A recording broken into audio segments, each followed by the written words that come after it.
Diante do que a Josi falou, é muito comum isso das pessoas usarem corpos, restos mortais para fazerem rituais? Então, é aí que tá. É muito interessante a gente falar sobre que tipo de ritual. Porque tá sempre a conotação negativa tá sempre para macumba, né? Mas eu queria só ressaltar aqui uma coisa importante que tivemos agora há pouco tempo. O falecimento do Papa. Isso é uma pauta que também... Boa.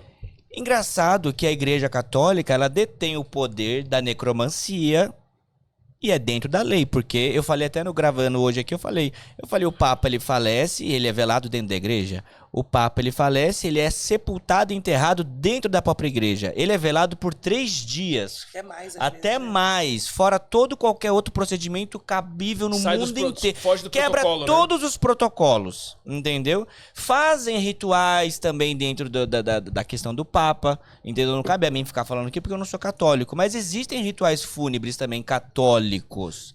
Quem é católico que pesquise a sua Bíblia aí pra saber. Mas existem inúmeros rituais. Não posso falar que não existe, porque isso é universal. Os antigos, os aborígenes, eles se conectavam com os ancestrais através dos seus ossos, dos seus ancestres. A necromancia, ela é através... É que a gente tem medo, né? Aqui a gente não se olha num espelho raio-x. A gente se olha num espelho de vidro. Uhum. Mas se a gente olhasse no espelho raio-x, a gente viria a nossa própria caveira. Então é o preconceito da morte com a vida. Porque como a gente vai se conectar com os ancestrais? Através de algum utensílio dele.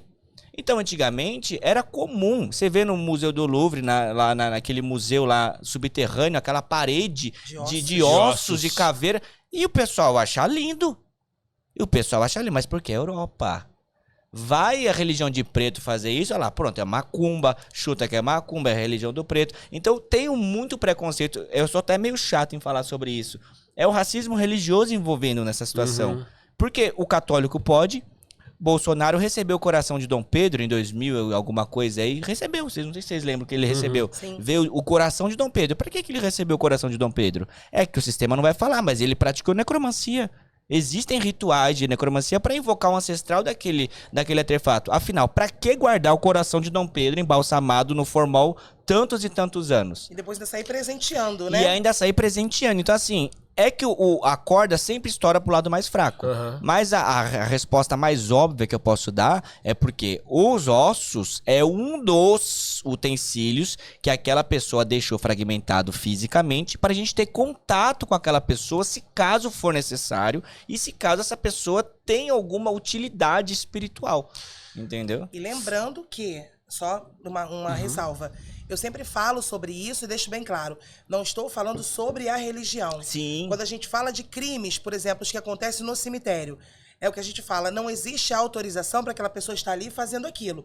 Sim. Quebra a sepultura para se fazer feitiços. Você deve presenciar muitas coisas, né? A pessoa vai lá, não, vamos retirar aqui. Aí retira dentro da sepultura, uma sepultura particular, onde uma pessoa invade o cemitério para fazer esse tipo de coisa. Uma coisa é você fazer com autorização, o que é um ritual. Sim. Outra coisa é você invadir, depredar, né, retirar algo que é de um ente querido de alguém sem aquela autorização. Então já não é um ritual. É um crime. Cometeu o crime já deixou de ser ritualística. Exatamente, né? Já deixou de ser um ritual. Me diga uma coisa, Josi, é comum pessoas familiares, nem sei se pode isso, mas pedirem restos mortais antes que sejam enterrados para que você preserve-os para entregar, por exemplo, algum órgão, que nem o coração de Dom Pedro, que ele citou. É comum, é permitido por lei? Alguém já te pediu? Como é que é essa questão de... Não, a única coisa que me pediram, Raul, foi cabelo. Já me pediram cabelo, né? Mecha de cabelo. Tem gente que tem esse costume de pedir pra... é pra guardar. Eu já vi pessoas que guardam mecha de cabelo, que colocam aquela resina, né? Pra fazer como se fosse uma lembrança. Eu já vi pessoas que fazem isso. Mas a maioria tira no próprio hospital. Eu não sou muito adepta de ficar tirando nada, porque depois pode vir um outro familiar e falar, não, mas você tirou. Agora tem uma coisa que é meio desagradável, né? Que é dente de ouro. Isso aí eu já passei algumas vezes, muitos colegas da profissão já passaram, mas aí você sabe que é porque tem um valor, né? Um valor em dinheiro, não um valor emocional.